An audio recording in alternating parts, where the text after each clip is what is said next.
Fundación Libertad y Desarrollo presenta Razón de Estado con Dionisio Gutiérrez.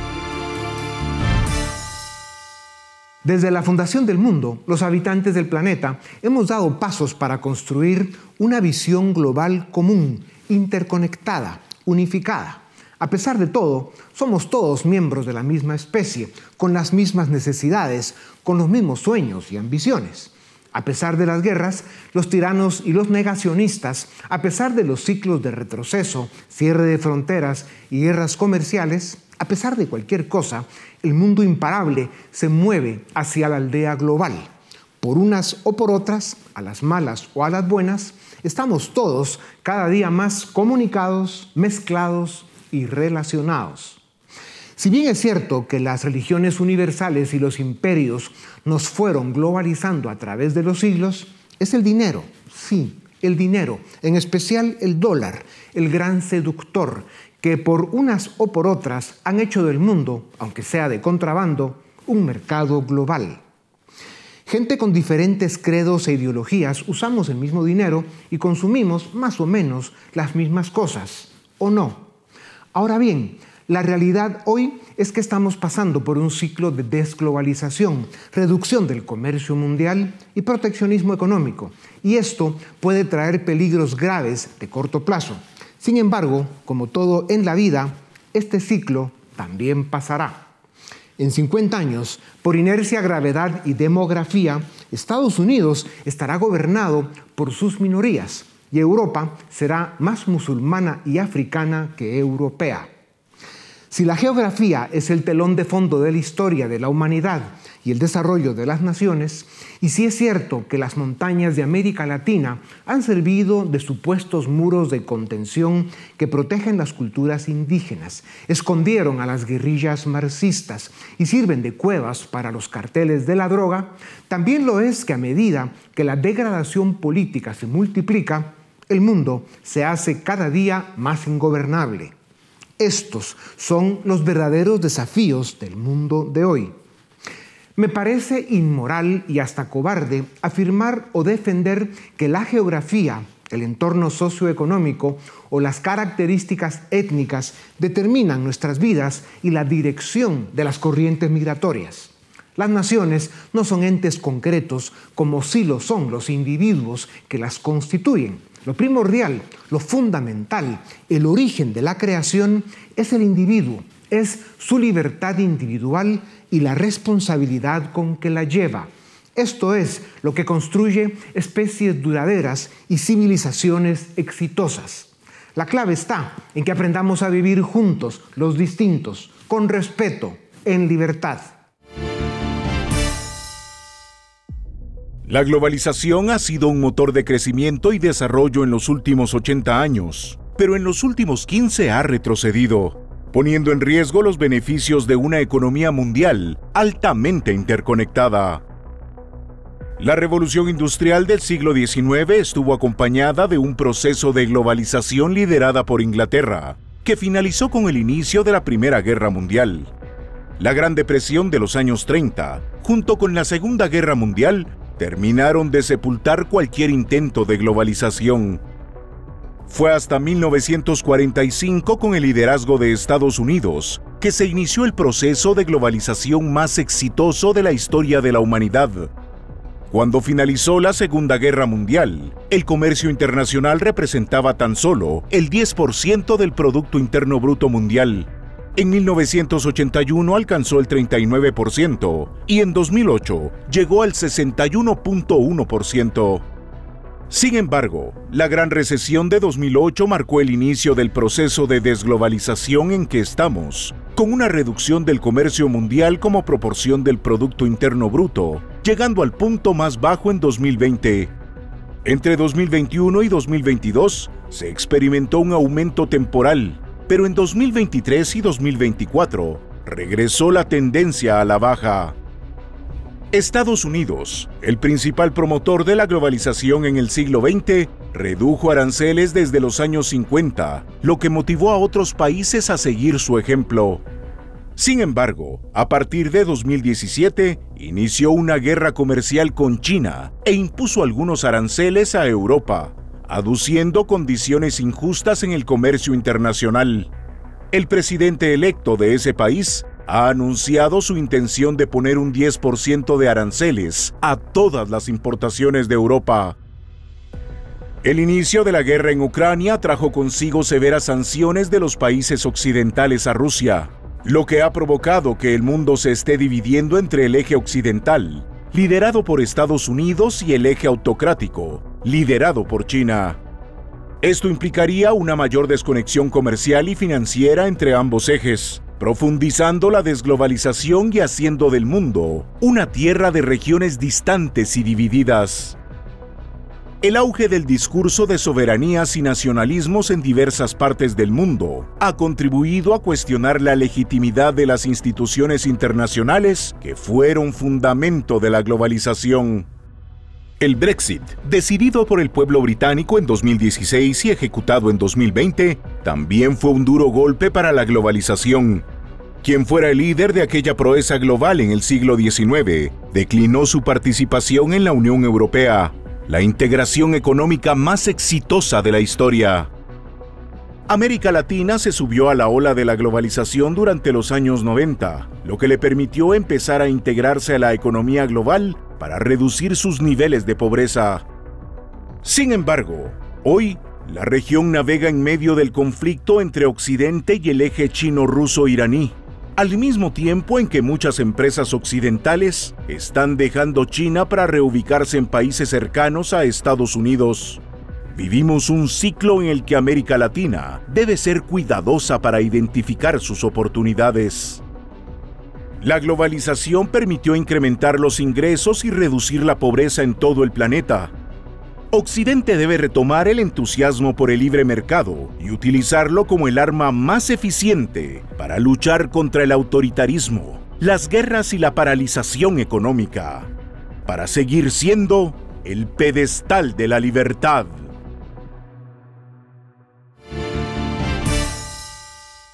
La especie humana ha transitado por ciclos a través de la historia, y así como es de cierto que de 1950 al 2001 vivimos, quienes lo vivimos, lo que se considera el mejor, también lo es que a partir de 2001 iniciamos un nuevo ciclo, que como otros malos en la historia, este va de mal en peor.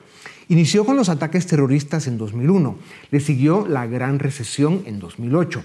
La economía global se hizo insuficiente, la política se degradó, las redes sociales nos han embrutecido, nos cayó una pandemia y el mundo se está llenando de populistas y autócratas locos con poder que invaden o atacan países y en algunos casos tienen armas nucleares. Para conversar sobre el proceso de involución y retroceso en que está el mundo, tengo el gusto de presentarles a Héctor Chamis, doctor en Ciencias Políticas por la Universidad de Columbia.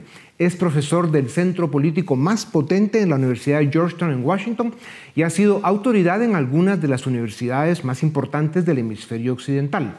Ha escrito libros, es columnista de medios globales y analista habitual en NTN 24, el gran canal de las Américas. Doctor Chamis, bienvenido a Razón de Estado. ¿Se encamina la especie humana hacia la Tercera Guerra Mundial? ¿Ya estamos en ella? ¿Qué características tiene o tendría? Muchos analistas piensan que ya se trata de una tercera guerra mundial.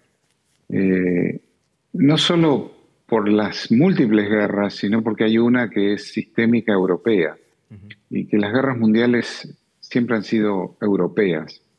Y esa guerra en Ucrania está planteada, pero con un alto riesgo de escalar y con un alto riesgo de extenderse. Hay armas y combatientes coreanos en Rusia.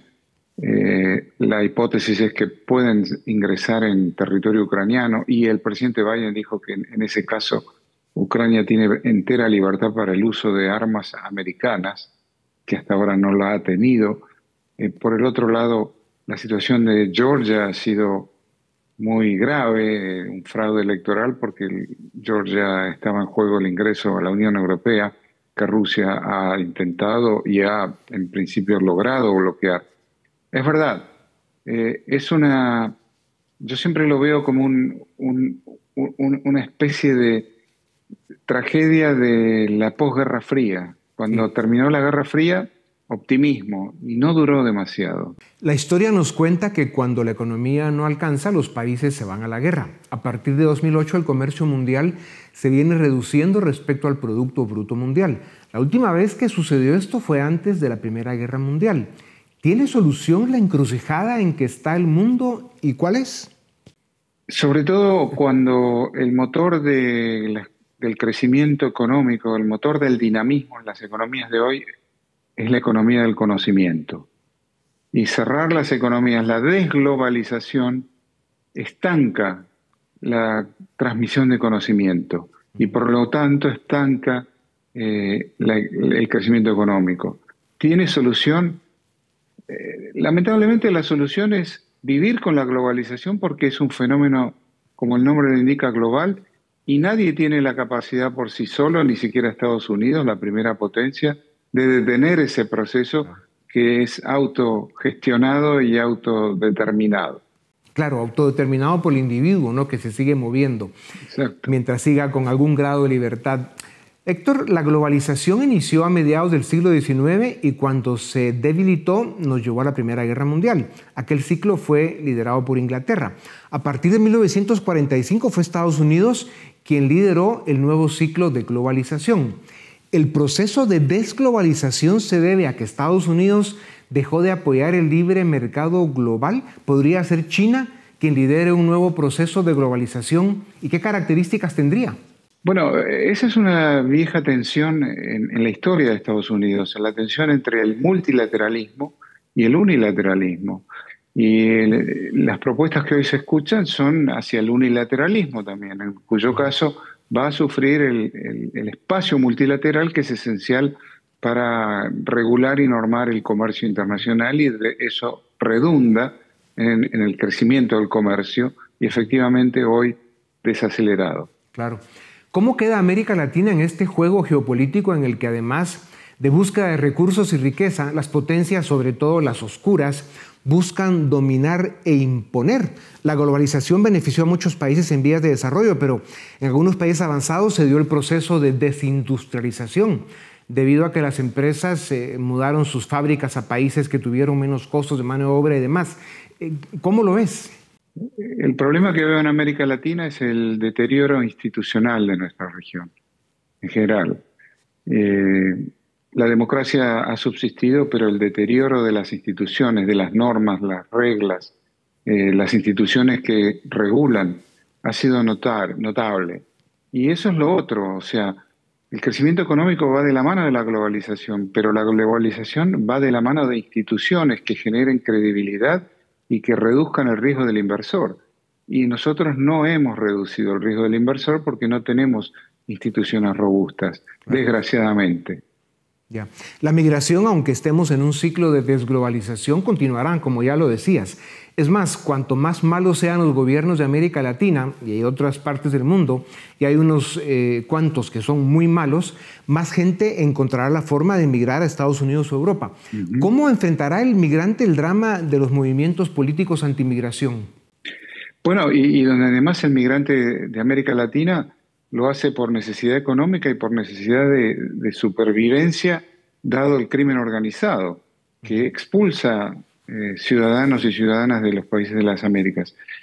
El problema fundamental que yo veo es que la globalización es acerca de la transferencia y la movilidad de recursos económicos, de bienes y de servicios.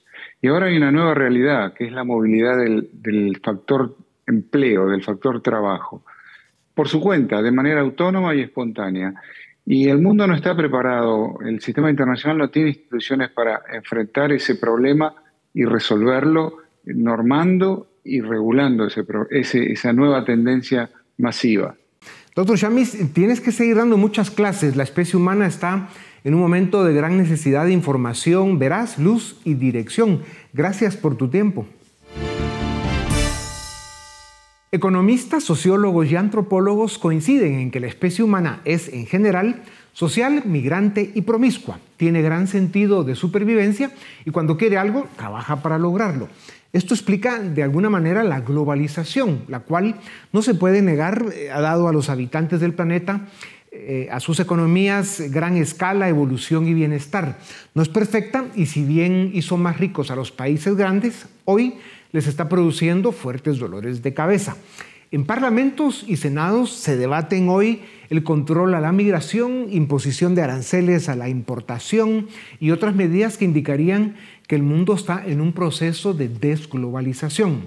Para conversar sobre este fenómeno complejo y antipático, tengo el privilegio de presentarles a Eduardo Fernández Luiña, doctor en Ciencias Políticas, es el director del grado de Relaciones Internacionales de la Universidad de las Hespérides, decano de la Escuela de Posgrado, escritor y profesor universitario. Pero sobre todo el doctor Fernández Luiña es un intelectual de grandes quilates, ciudadano global y humanista ejemplar. Doctor Fernández Luiña, bienvenido a Razón de Estado. ¿Está el mundo en un proceso de desglobalización o es un berrinche de quienes quieren parar lo imparable? Pues yo creo que desafortunadamente estamos sumergidos en un proceso de desglobalización y son varias las tensiones y las cuestiones que están afectando a dicho proceso, ¿no? El nacionalismo está aumentando, el proteccionismo económico forma parte de la narrativa de determinados actores políticos y sin querer, pues todo eso está afectando a ese mundo global que tanto ha costado construir después de la caída de la Unión Soviética. Se siente una desaceleración en el intercambio comercial internacional. ¿Se debe esto a que la economía global se hizo insuficiente? ¿Cómo afectaría específicamente a los países en desarrollo? Sí, hay una desaceleración que se ve en muchas cuestiones, ¿eh? En primer lugar, hay una cuestión fundamental para mí, que es la disminución de la tasa de crecimiento del comercio global. Esto es importante, pero el crecimiento del comercio global ha sido más lento que el crecimiento del PIB global y esto era algo a lo que no estábamos acostumbrados, por lo menos en la última década y media, ¿no? Y esto es un problema importante. Unido a esto, tensiones comerciales y proteccionismo, que también está desacelerando el comercio internacional. Y luego, pues hay problemas bien sabidos, además, con la cuestión de Estados Unidos, de la reorientación de cadenas de suministro, etc. ¿Esto cómo va a afectar a países de desarrollo? Pues yo creo que de forma muy negativa, porque se están construyendo muros y se está impidiendo que la globalización avance de forma natural, que era lo que, bueno, los que defendemos la globalización esperábamos. Doctor, ¿la globalización se ha sustentado en organizaciones y tratados internacionales o en las fuerzas del mercado? Yo creo que es una mezcla de ambas, ¿no? Evidentemente no podemos olvidar pues, el GATT o la Organización Mundial del Comercio. Al final esos son productos políticos de determinadas élites que creían en intercambios realizados a nivel global entre países. Pero evidentemente el mercado ha tenido mucho que ver. Hay que dejarle a los mercados funcionar y las regulaciones nacionales muchas veces, en vez de facilitar ese funcionamiento del mercado, le ponen trabas, escollos, lo dificultan. Y bueno, pues de forma evidente, para todos aquellos que conocemos el proceso del mercado, la conclusión es evidente, ¿no? Menos oportunidades para los más vulnerables, porque el mercado es una máquina de sacar gente de la pobreza. El Brexit tuvo como excusa recuperar la soberanía política del Reino Unido. El proteccionismo económico del que tanto se habla hoy busca cerrar las economías a lo local y los movimientos antimigración son más de lo mismo. ¿Qué papel juega la soberanía en el debate de la desglobalización? ¿Es el debate equivocado? Yo creo que es el debate equivocado. Estamos mezclando, como se dice en España, churros con merinas. Y eso suele ser un problema gravísimo, porque al final, apelando a la soberanía, que por supuesto es un concepto legítimo, lo que estamos impidiendo es el desarrollo de acuerdos libres y voluntarios de naturaleza comercial entre personas que viven en distintos países. Y repito, la consecuencia son menos oportunidades para todos y eso debemos de tener presente este mensaje porque a futuro, cuando los países dejen de crecer, serán los más vulnerables, los más impactados por estas barreras construidas en pro de todos. La migración y los productos buscan siempre migrar a donde mejor les pagan. ¿Es realista detener la globalización o es un ciclo que, como todo en la vida, también pasará? Sí, eso es una pregunta muy interesante, Dionisio, porque en realidad, efectivamente, la política es un proceso, ¿no? Y la política internacional y comercial también es un proceso. Va a haber ciclos, pero evidentemente creo que, aunque estamos en un ciclo regresivo, gracias a la tecnología, gracias a las conexiones ya establecidas, es difícil destruir todo lo que se ha conseguido. Yo lo que creo es que la desglobalización es una reducción en la intensidad de la globalización que hemos vivido durante la década de los 90 y la primera década del siglo XXI y que ha generado muchos beneficios para muchas personas, ¿no? Ahora estamos en un ciclo regresivo por muchas cuestiones, aumento del nacionalismo, etcétera, pero espero que a futuro los aires de libertad vuelvan a impregnar, digamos, por lo menos el mundo occidental. Sí.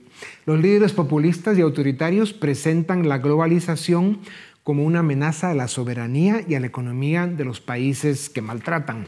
¿Es la desglobalización un fenómeno impuesto más por conflictos políticos e ideológicos que por razones económicas? Es cierto, y lo señalaba antes, que efectivamente la economía parece no haber cumplido con todas las expectativas, pero la desglobalización es estrictamente política. Estamos hablando de un problema político. Estamos hablando de la incapacidad de las élites para lograr acuerdos y armonizar las relaciones entre distintos actores y entre distintos países. El problema es político y, por tanto, la solución también debería de ser política, ¿no? Y ahí la batalla de las ideas y aquellos que estamos, pues, involucrados en proponer alternativas al mundo que nos toca vivir, pues tenemos cierta responsabilidad. Algunos sostienen que la interdependencia tiene un efecto pacificador en el sistema internacional. En un escenario de desglobalización y un mundo más fragmentado, ¿podemos anticipar un incremento en los conflictos entre países como consecuencia de la menor cooperación internacional? Brevemente, doctor. Bastiat decía, cuando se comercia no se pelea. Entonces, si dejamos de comerciar, las probabilidades de que surjan conflictos, más allá de los que ya sufrimos en la actualidad, pues sube. Y repito, eso es un problema para las élites intelectuales, académicas, económicas y políticas. Un problema que se debe de afrontar negociando y proponiendo nuevas ideas. Se calcula que en el mundo hay 281 millones de migrantes internacionales. ¿Cómo podría influir la desglobalización en los patrones de migración humana? Yo creo que el migrante al final lo único que desea y busca es mejorar su calidad de vida, para eso se aventura a lanzarse, pero claro, pueden producirse conflictos fruto de frenazos, por decirlo de alguna manera, agresivos en los procesos migratorios. Y eso puede generar problemas tanto a los países que reciben migrantes como a los países que envían migrantes. El desarrollo y el bienestar del ser humano han estado siempre entrelazados con su libertad individual. Este es el verdadero fundamento de la globalización. Podrá haber ciclos y obstáculos, pero mientras vivamos en un mundo en libertad, las personas, los bienes y servicios buscarán la forma de llegar allá donde mejor les vaya. Doctor Fernández Luiña, es siempre un gusto verte y escucharte. Gracias por tu tiempo. A ustedes también gracias por acompañarnos una vez más. Esto es Razón de Estado.